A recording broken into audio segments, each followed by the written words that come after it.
All right. Looks like we're going to get started. So first, thanks for being here. I'm awesome to see as many people in the room as there is. I'm Mike Saunders. Today we're going to talk about Buffer Overflow 101.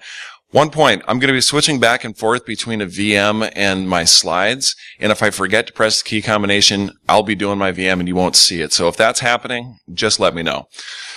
Hi, Mom. Hi, Laura. They're watching at home. So I'm Mike Saunders. We're talking about Buffer Overflow 101. I've been in IT full-time since 98, and I got into security back in 2007, and I've done a lot of different jobs in IT. I started in help desk and did some network work, did some system administration, ran an ISP, did stint into development. Then I got into security, and right now I'm a pen tester. And when I'm not doing tech stuff, I love fishing, especially ice fishing. Not necessarily good at it, as you can see here, but I always enjoy it. So what was the motivation for the talk? Well, first, I want to know about you guys. So how many here have ever used a buffer overflow, maybe Metasploit or an exploit DB module? So we got a lot of people. So how many people have ever modified an existing exploit? You put in your own shellcode or different return address. Okay, so we got pretty good. How many of you have ever found a buffer overflow and developed an exploit for it from end to end? Okay, good. All right. You're in the right place. Not too long ago, I was in the spot where I knew what a buffer overflow was. You copy a bunch of data into a buffer, and it's more than you're supposed to put in there, overwrite stuff in memory, and bad stuff happens. And I didn't understand any more than that. And as I started getting comfortable with it, Micah Hoffman has talked his imposter syndrome talk about how I feel like you're the only person in InfoSec that doesn't know something and you know this much and everyone knows this much. And reality is we all know these overlapping bits. And so I'm following people on Twitter and InfoSec, so obviously they know everything. And they send out tweets. They're like, hey, I'm trying to learn buffer overflows. Does anyone have any resources? I was like, whoa. I'm not the only one. There's other people. And so I started talking to some friends and I said, do you think this would be an idea for a talk? And they were like, yeah, you should definitely do it. And so I started working something up and I submitted it. And so that's where we're at. That's why we're here. We're talking about Buffer Overflow 101 because there's a lot of people that don't know the basics. Before we get into it, I need to put some assumptions out there. We're dealing with 32-bit x86 architecture. Other architectures aren't fundamentally dissimilar, but there are differences. And we're dealing with stack-based buffer overflows where you overwrite a return address. We're not doing any kind of heap spraying, SEH overwrites, nothing advanced here. And we don't have any kind of protections against buffer overflows working against us. There's no stack canaries, no DEP, ASLR. And if you know how to write more advanced exploits, if you're doing ROP chains and that, feel free to stick around, Ron. But we're not going to talk about that stuff. We're going to be real buffer overflow 101. And probably the first thing you do is talk about what is a buffer overflow. This is not a buffer overflow. Thanks to Bill for pointing this out to me. Sub T, great. And it's quite possible I might say Buffalo overflow here after this, so I'm sorry. But a buffer overflow is simply when a program incorrectly copies more data into a buffer than it previously allocated space for, and it overwrites adjacent memory locations. So let's say you set up a buffer that's 100 bytes, and you write in 200 bytes. That extra 100 bytes writes over spaces that are already on something called the stack, and that might cause bad things to happen. The program might behave weird, data might be corrupted, the program might crash, and if you do it correctly, you can actually gain execution control, and then you have a working exploit. So that's what we're going to do. We're going to walk through from finding a buffer overflow all the way to doing an exploit. But we need to talk about a few things. First, the stack. The stack is a storage structure in RAM. It stores data in contiguous blocks. And it's typically used to store information like local data, like functions and parameter values, and something called a return address, which we'll talk about a lot more here in a bit. And I should point out, all these slides will be available afterwards. I'll have them up on GitHub, as well as the Python code that we're going to look at, so you can follow through. And I also have some slides that we're not going to see in the presentation here that will help out when you're not listening to the talk. So all that will be available for you. So I like to see things visually to help me understand tough concepts. I'm a visual type thinker, so I need to see things. And I found this model of the stack, and I changed it a little bit. So if you've got a program, you've got a main function. That's the parent routine. So if I switch back and forth between parent routine and main, know that they're the same thing. And then you have another subroutine. Let's call it init. That's this. This is init's portion of the stack. Main also has its own stack that looks similar, but we're only going to talk about init here. And there are a few things in init stack. First, we've got the parent routine stack at the bottom, and then above that we have init stack. Init stack is at lower memory addresses. It's on top of the parent routine at lower memory addresses. And if you've ever studied comp sci and you studied this, you probably learned it with lower memory addresses at the bottom, highest memory addresses at the top. I'm using a model where it's highest memory addresses at the bottom, lowest at the top. So if you studied comp sci, you're familiar with that. This would be completely inverted. The reason I'm using this model is because most of the resources that I used to learn showed it in this model. And if you use a debugger, you'll see lower memory addresses higher and higher memory addresses. You got to scroll down to see them. So that's the model I'm going to use. Either one works. You just have to be familiar or just keep in mind what model you're using. And if you're using this model and all of a sudden you come across some college class slides, it's bewildering until you realize what happens. That happened to me like a few weeks ago. I was all of a sudden like, everything I know is wrong. Like I was questioning, I'm getting ready for this. And I was like, what am I doing? I have to back out. But it's not. You just need to know which orientation you're using. So in our stack, we've got char, car, care, I don't know. What do we want to call it? I don't have the right name. We've got a variable that we pushed onto the stack called foo. And we also have something called a frame pointer. There's base pointers, and they're important, but we're not going to talk about them. And then we have this thing called a return address. And a return address is a place in memory that stores the location of a place in memory where we need to do something. And we're going to talk about that more in a little bit. We also have this concept of ESP, or top of stack. ESP is not on the stack. ESP is a pointer. It's a CPU register that points to a location in memory. So right now it's pointing to the top of the stack. If we pushed on another variable onto the stack, let's say we pushed bar on, ESP is going to be updated to point to the new top of the stack. We're at the top of bar. And then if we pop bar off, our ESP pointer gets updated again. The register is updated to point to this new top of the stack. This will all become important later on. So I said the ESP stores the location of the top of the stack. It's not storing data itself. It stores a memory address. And it's one of 8 general purpose registers. Historically, these general purpose registers had more defined uses, but now they can be more flexibly used depending on what the compiler wants to do or what the developer wants to do. All important, the only one we're going to focus on is ESP. And we also have this concept of special purpose registers like EIP. EIP is the extended instruction pointer. And the instruction pointer keeps track of the next execution or the next instruction to be executed. So if you imagine you have a block of code, you're executing this line, EIP is pointing to this line, you get to this line, EIP is pointing to this line, you keep moving through. It says this is the next place you need to go. So it stores addresses. It doesn't store instructions. It only stores address locations. And you can't modify it directly. It's modified indirectly through the kernel and through some very specific calls. So we can't control it. When people say they overwrite EIP, they actually overwrite the return address. They don't overwrite EIP. And we'll take a look at that. If any of you know Kami, tell him that you overwrote EIP because he loves that. So because I like visual things, we're going to look at what a buffer overflow looks like in memory. So we've got this program here. And you can see that we've got main. So if you remember, we're looking at our stack. We've got the parent routine, that's main. And then we have one subroutine called foo.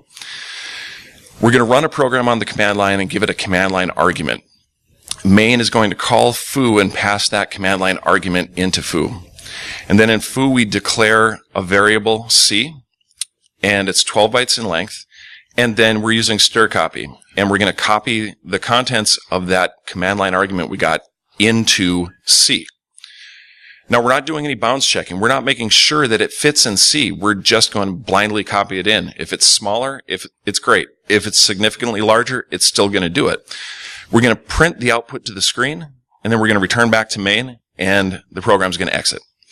So our stack looks something like this. We've got our variable C at the top, we've got our base pointer, we've got a return address, and then at the bottom, that's main stack.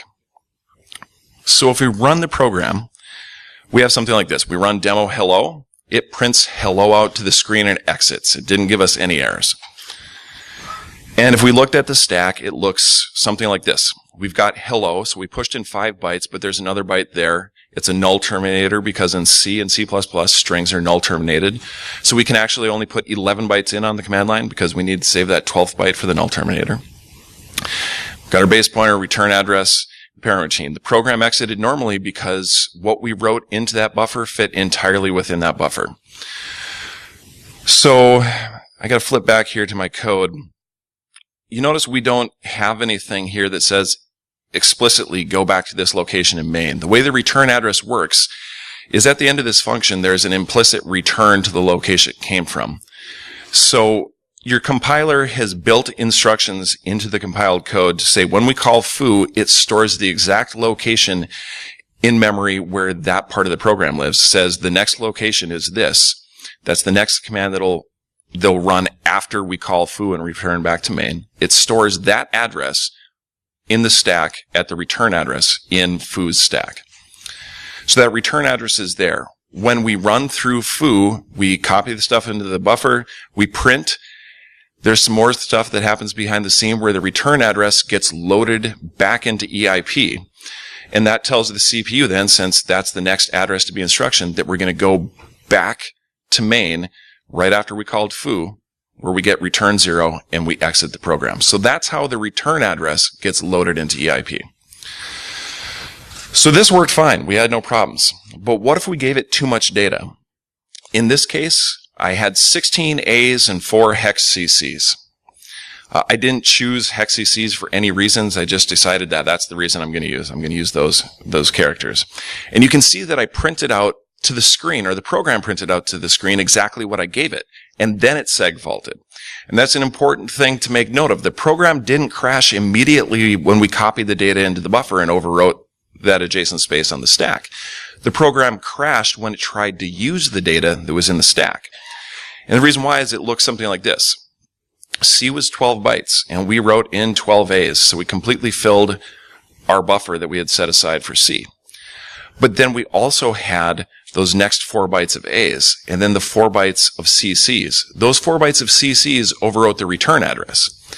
So the return address gets loaded as EIP. EIP is now CC, CC, CC, CC. It's not a valid location in memory where code for our program lives. So the CPU doesn't know what to do next. It's like, I got to give up. It seg faults and it crashes. And that is a buffer overflow in a nutshell.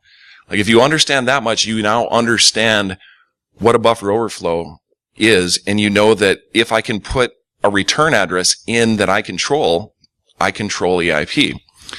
So we're going to do that. We're going to walk through finding a buffer overflow and walk through the whole process here. I'm going to use a program called vulnserver, written by Stephen Bradshaw, and I have a link to it in the slides. Vulnserver is an intentionally vulnerable program that has a number of functions that are vulnerable to buffer overflow. And it works much like a web server. So before we were dealing with passing arguments on the command line, this is a socket-based program. And when you connect to a web server, you connect to port 80 and you say get space /foo space HTTP /1.1. So you have a command that's get, and then you have 2 arguments, foo and HTTP 1.1.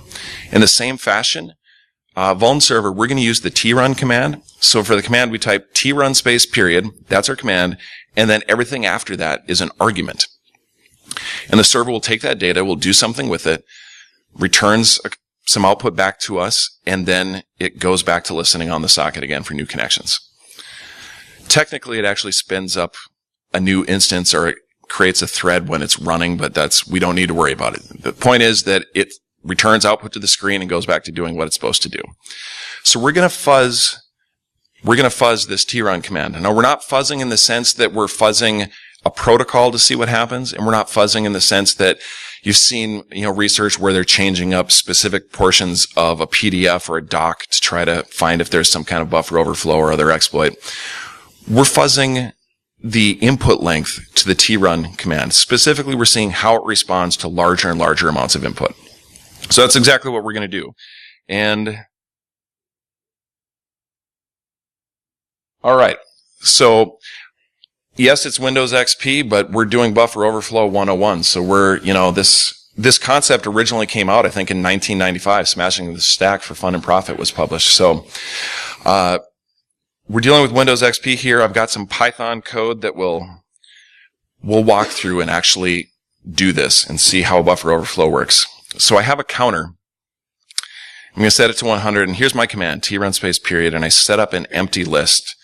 And then I populate that list with strings that are the command plus some number of A's. And then I increase the number of A's here by adding 200. I run through it again, so it gets 200 bytes larger every time. And then through some simple socket programming, I connect to the server. I send my data, I receive a response, and print it back out to the screen. And I've actually used this exact Python code to find the same kind of buffer overflow vulnerabilities in other programs. So this isn't specific to this. I've used it for other socket-based programs. So I'm going to use the immunity debugger. You could use Ollie or another debugger if you want. This is the one I'm comfortable with. So I'm going to go ahead and open up my program and start it. So this is the disassembled code for the program here. Over here are those registers we talked about, things like EAX and ESP and EIP. Some flags and other things that are definitely important. Not going to talk about them today. So our program's running normally. So we're going to go ahead and run our first Python script. We run it. We can see it sending data to the server. And we get a trun complete back every time. And that keeps happening all the way down, to 1900 bytes. We get a trun complete. But when we try to send 2100 bytes, we don't get a response back. And if we look at immunity, we go down here, we see it's paused. And the reason is access violation when executing 41, 41, 41, 41. So EIP is 41, 41, 41, 41. It tried to execute. That's where its next instruction, or where it thinks it is, and there's no code there because we can't see any code here. There's no instruction. It doesn't know what to do. Does anyone know what the 41 is?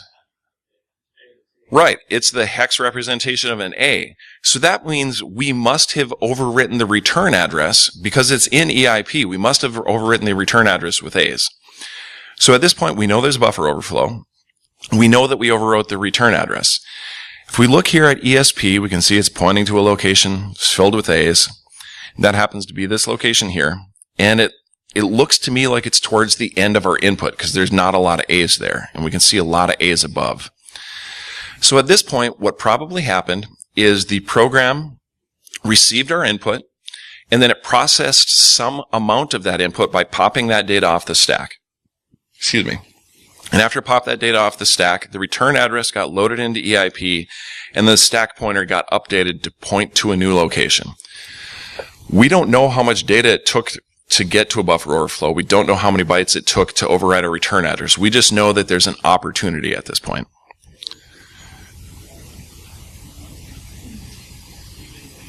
So we're going to go back to our slides and figure out what we're going to do next. So we know we got 1900 to 2100 bytes of data to cause a buffer overflow. We know that EIP was we overwrote the return address, which caused EIP to be 41, 41, 41, 41. We don't know anymore. So we're going to use pattern create. Pattern create is a Metasploit framework utility that creates a non-repeating string of characters of a specified length. And I'm going to choose 2500 bytes. The reason it's non-repeating, and the reason why will become apparent when we go through the next exercise. But so we have this string, it's 2500 bytes in length, non-repeating. So I'm going to go to my second Python script, and this is exactly what I'm sending, my command and that string that we just generated. We're going to send it to the server. Oh, that's the wrong one. Hey, it still works, right? Thank you. So then you couldn't see me screw up anyways. Here we go. Let's go back here. There we go. So I'm going to run my module. You see it ran. Vuln server said hello, didn't give us a response. We see that immunity is paused. And now we see that we have an access violation when executing 396F4338. So we see EIP is 396F4338. So if you're going through this process on your own, you're going to want to write this number down because you're going to need it in the next step. But I want to point out a few things here. So ESP is pointing to a location that starts with CP0C, and that's right here.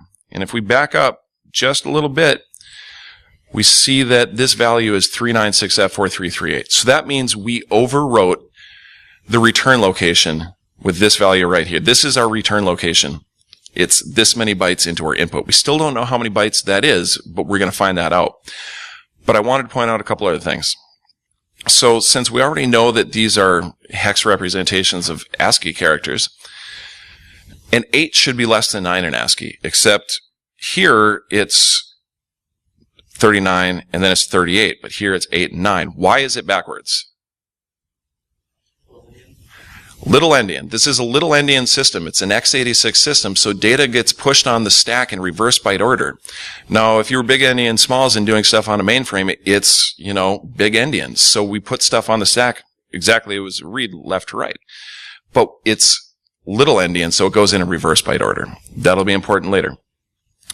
The other reason is you may have asked, where did he come up with 2,500 bytes to do this? Like, why did I choose 2,500 bytes? Because we know that it occurred somewhere between 1900 and 21.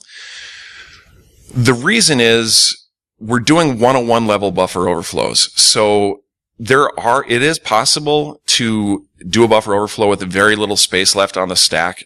Like here, let's say we could only push in a few bytes. There are buffer overflows techniques you can use. That's beyond 101, so we're not talking about that. So I need to make sure that I have room for shellcode. Shellcode's going to be it's going to be between 200 and 300 and some odd bytes, depending on what payload we generate. Now, I should point out, we could actually use this space that we overwrote with the A's earlier, those monobytes before, but then we have to start doing some math, and that gets beyond buffer overflow 101. So we're going to use this method, and we'll talk about how it works. So now we know the buffer overflow occurs. Our return address is right here in our input, and immediately after that point, immediately after the bytes that our return address are, is where the stack pointer is pointing to.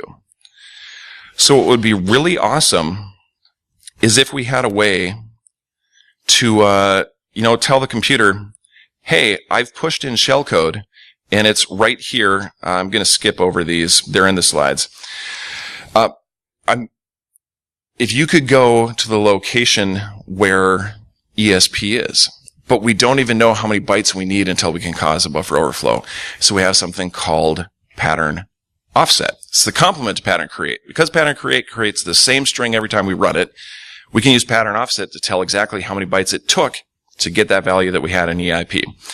So we do pattern offset -Q 396F4338 and tells us the exact match is at offset 2006. That means it took 2006 bytes before we got to the space where the return address was. So if we put in 2006 bytes of data and then we put in 4 bytes of return address, whatever those 4 bytes are should be what's in EIP. So we're going to validate that. We're going to put in 2006 A's, we're going to put in 4 B's, and some of them on as C's. So if we did this correct now we know exactly how many bytes it takes to get to where we can override a return address. Our return address should be 42, 42, 42, 42, because that's a B. So we go back to another Python script, and that's exactly what we're going to send. We run it. Oh! See, when I was at home, I practiced this all the time, but I've been here in the hotel room, and I didn't have a machine to connect it to, and so I got out of that habit. All right, so we're going to send it. Send 2006 A's, 4 B's, and 50 C's.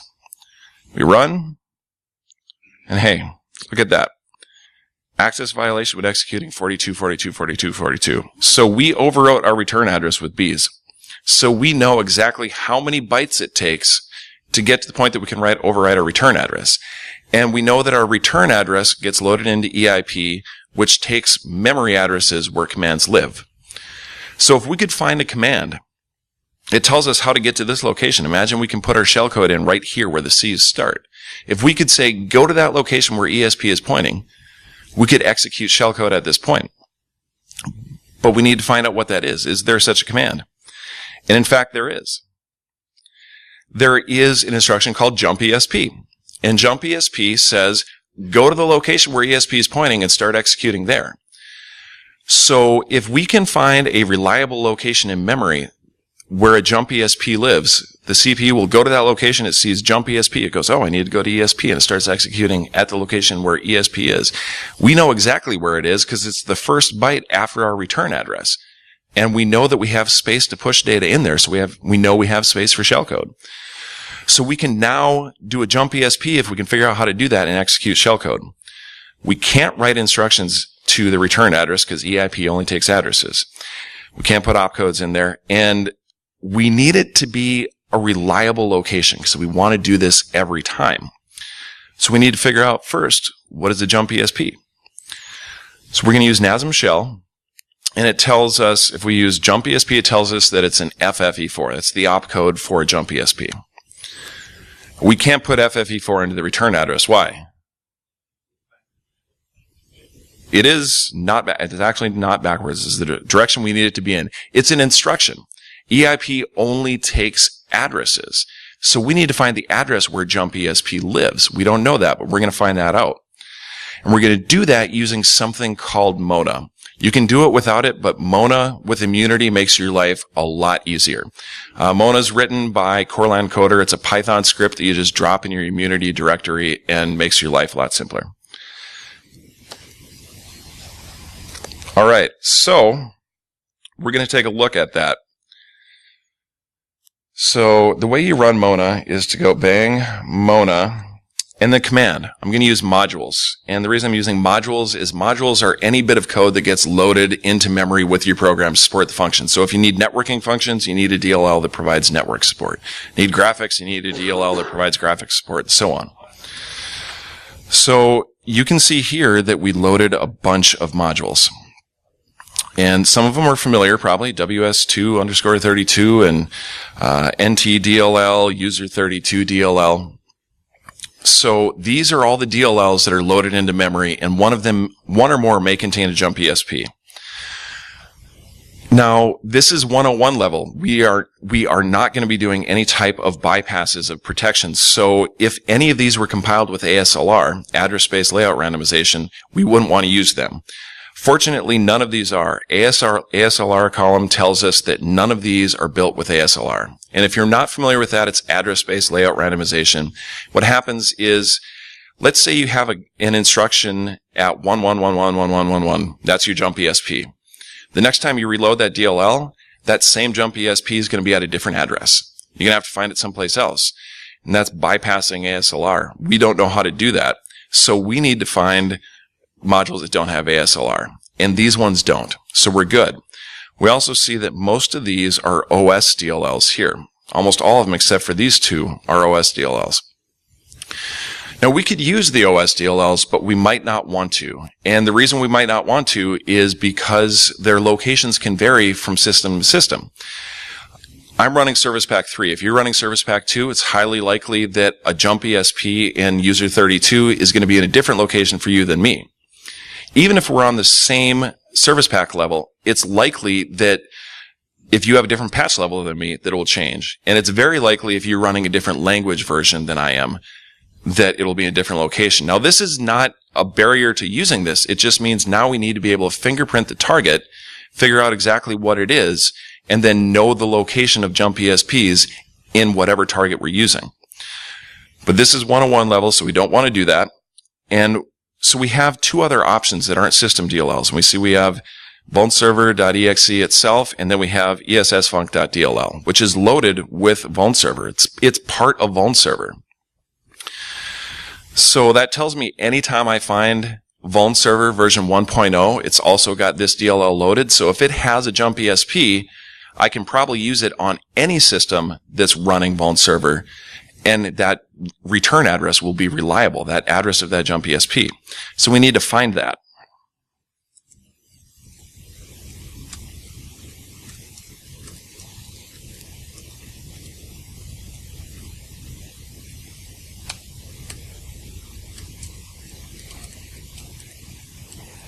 Not good at multitasking here. Okay, so I'm going to do monofind, and then I'm using -s to search for a string, and I'm using in hex, I gotta quote these out, so FFE4, because that's a jump ESP, and then I'm going to search in the ESSfunc.dll module. And when I run it, I see I got a total of 9 pointers, which means there are 9 jump ESPs in ESSfunc.dll. All of these are marked page execute read, which means they're in executable spaces in memory. We can use these most likely. If they were in a space that was marked non-executable, we might not be able to use it. But they all look usable. So now we need to talk about a different concept. We need to talk about the concept of bad characters. So bad character is anything that could transform or cause our input to be truncated. So we know that when we connected to the server, if we were doing it manually, we'd hit enter to signal to the server that we're done sending data. So when we send this with our Python string, our Python program is actually sending a carriage return line feed at the end. And those are 0A and 0D. So if any of these addresses contain a 0A or a 0D, because at this point we're just sending a string of data for the server to process. If it contains a 0A or a 0D, it will likely tell the server, hey, I'm done sending you data, and drop everything after that point. So we'd send in 2006 bytes of data and then the return address, and we drop everything at that point. And we know that strings are null terminated, so we want to make sure they don't have 00. Luckily, none of these addresses contain 0A, 0D, or 00. So we don't have a problem here. We can use any of these. I'm going to choose the first one, 6250.11 AF. So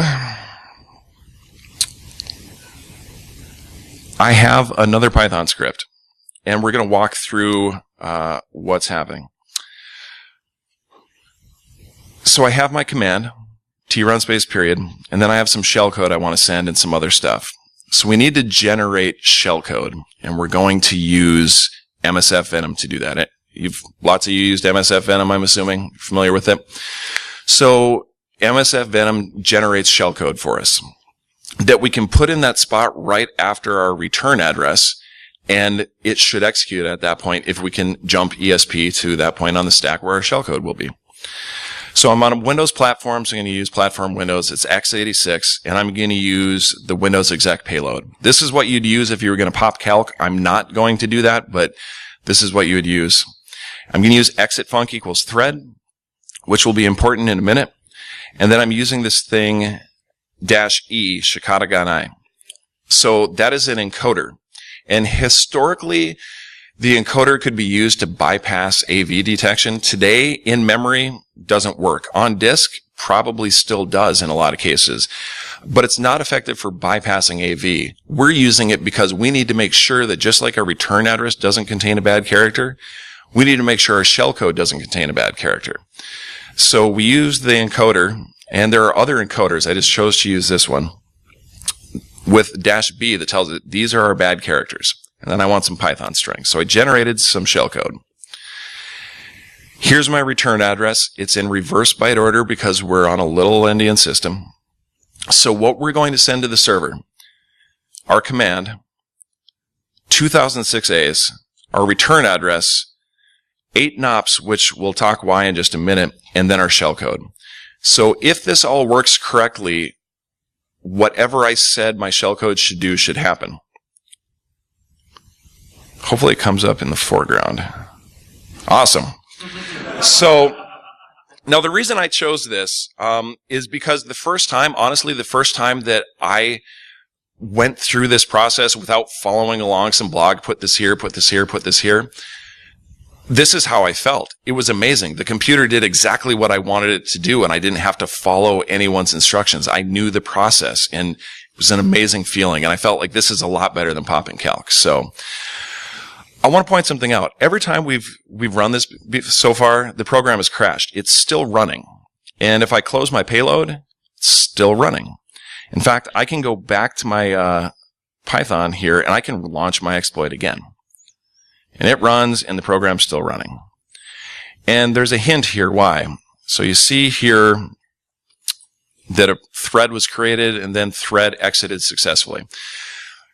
Sometimes you don't need this. The default for MSF Venom is to use exitfunc equals process. And depending on how the program's written, it'll exit gracefully and your program won't crash. In this case, this program will crash if you don't use exit func equals thread. So what happens is MSF generates shellcode to spin up a new thread. So we connect, we start processing that data, but then we spin up a new thread to run our exploit in and our payload. And then that payload can close gracefully without the program crashing. It's just a way of being a little more stealthy, right? Because if you crash someone's program, they're going to notice. That's what that did. We also had those NOPs. What do those NOPs do? Well, they're no ops. They just tell the CPU, go to the next instruction, go to the next instruction. They don't do anything. And there's this concept of NOP sleds and buffer overflows, like sometimes you don't know exactly where your shellcode's going to land. That's a more advanced topic. The reason it's here is because we used an encoder. When you use an encoder, kind of by definition, you need to decode something. And we used the Shikata I encoder. So when we sent in our data, we sent 2006 bytes of A's, we sent the return address, and then we sent 8 null bytes, or no ops. Excuse me. So we sent those no ops in because we need to decode the shellcode. This form is encoded. It's not going to run. So there's a little stub at the beginning of our shellcode that allows the rest of it to be decoded. And we use those 8 bytes to give Shikata I some space to decode itself. It sets up some counters and uses that as a scratch area to start writing out the decoded shellcode. If we didn't use it, we'd write over the top of our encoded payload, clobbers itself, and the program crashes. So that's why we use the NOPs. If you were able to generate shellcode without any bad characters in it, you wouldn't need the NOPs. You could go directly to your shellcode. But in this case, we had to encode it to ensure that we didn't have bad characters.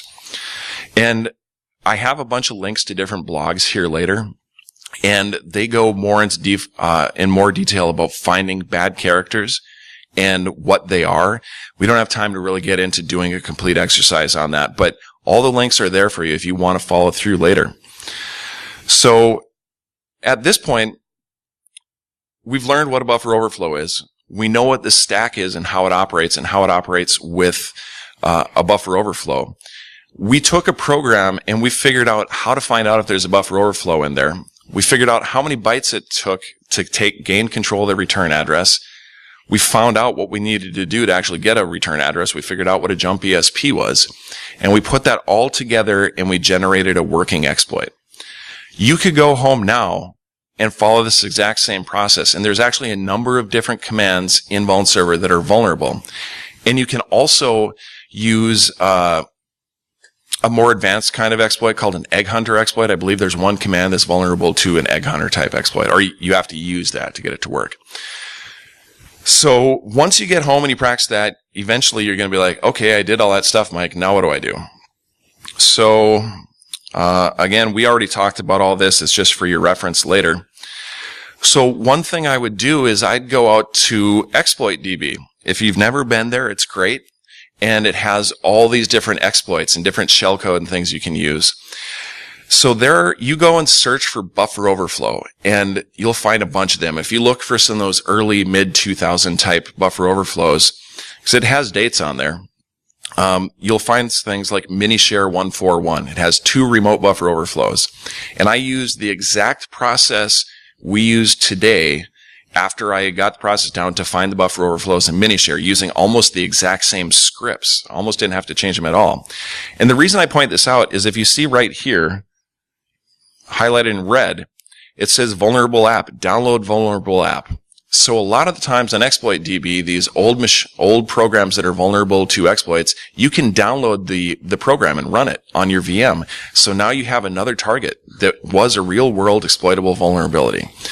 And once you've done a few of these socket-based, you might want to look at other things. Back around this time frame, there were a lot of MP3 players that were vulnerable to buffer overflows if you had a specifically formatted M3U playlist file. You can use kind of the same process that we use to generate successively larger playlist files and then run them through the program to see, can you create a buffer overflow? And then the same thing for finding your offset and that. It's a little bit slower unless you can figure out how to script it, but you can use the same process. You can even use this process on Linux systems. You can go out and research some older Linux buffer overflows, download a 32-bit copy of Kali or something like that so it doesn't have the memory protections in it, and then compile some code or find a program, and then you use something like EDB or GDB. I'd probably use EDB because GDB is not terribly friendly to newcomers. EDB looks a lot like Immunity, and you can actually use this exact same process with a few changes to write buffer overflows on Linux. So at this point, you have the building blocks to move on to further and further more difficult types of exploits. We're not bypassing ASLR, we're not doing ROP chains or anything right now, but we've got the building blocks. Those aren't fundamentally dissimilar. The path to get there goes along this way. So we're taking some baby steps here. We're not running a marathon. But you've got the tools that you need to get to that point. So apparently I didn't breathe because we're a little bit ahead of schedule where I expected to be.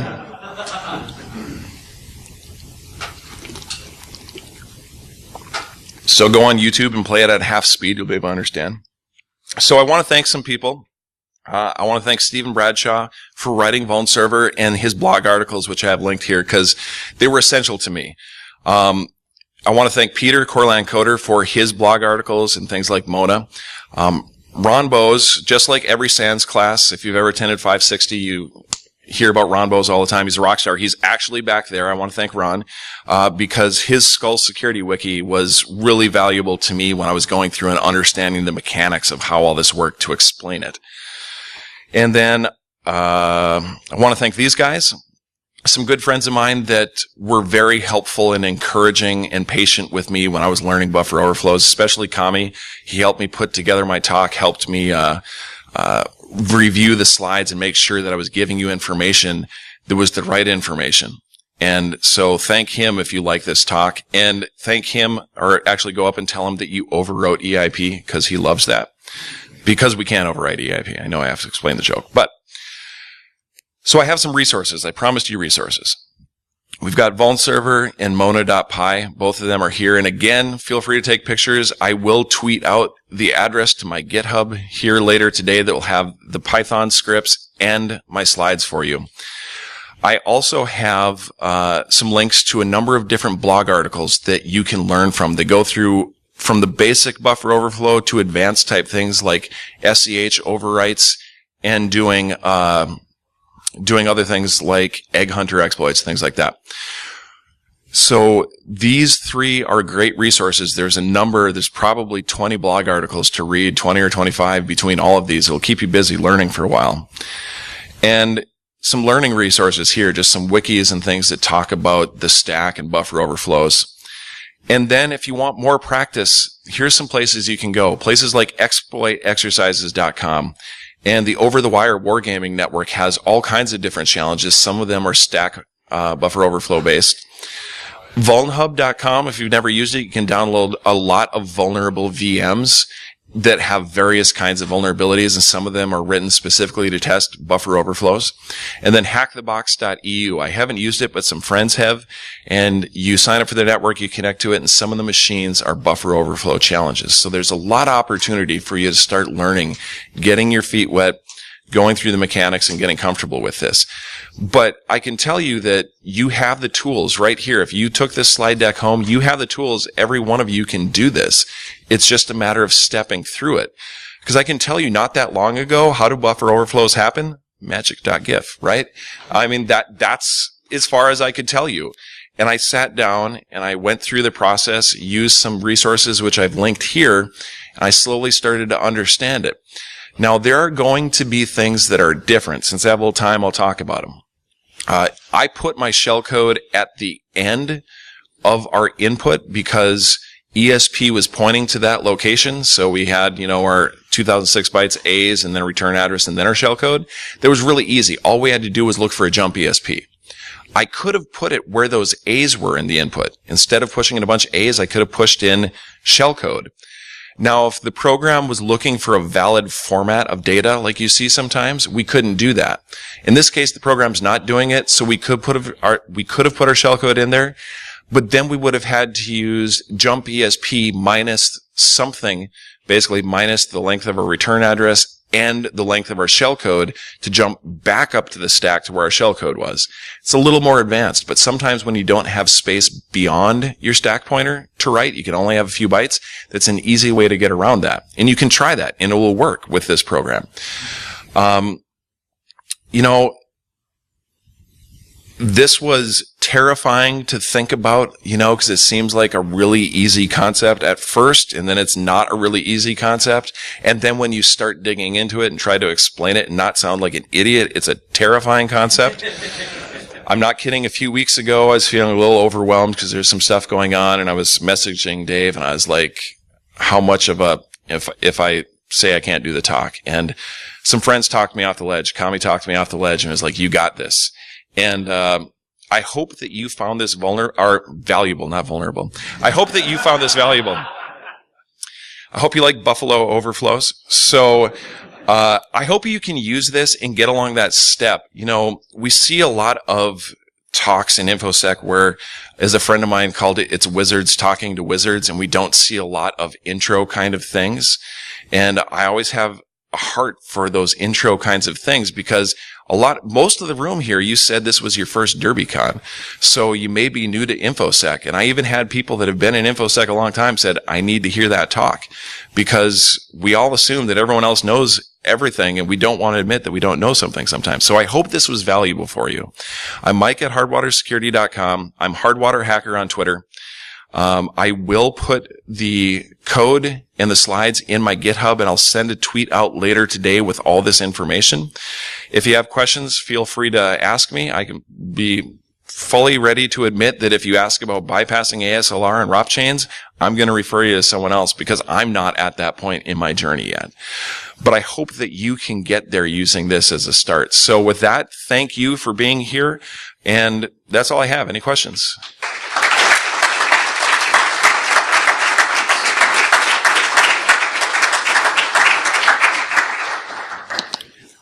Yes. Did you just arbitrarily choose the number of knobs that you used, or was that something that was deliberate? Did I arbitrarily choose the number of knobs that I used, or was it something deliberate? Honestly, when I first started learning, the first tutorial I used had 8 knobs, and I stuck with that, and it works. You may even be able to get by with fewer knobs. But as you go through the process, sometimes, it's not always going to be the same. There's one, I think it might even been mini-share, that it's very close to this, but there's a few stumbling blocks along the way where something's a little bit different. And that's where spending time in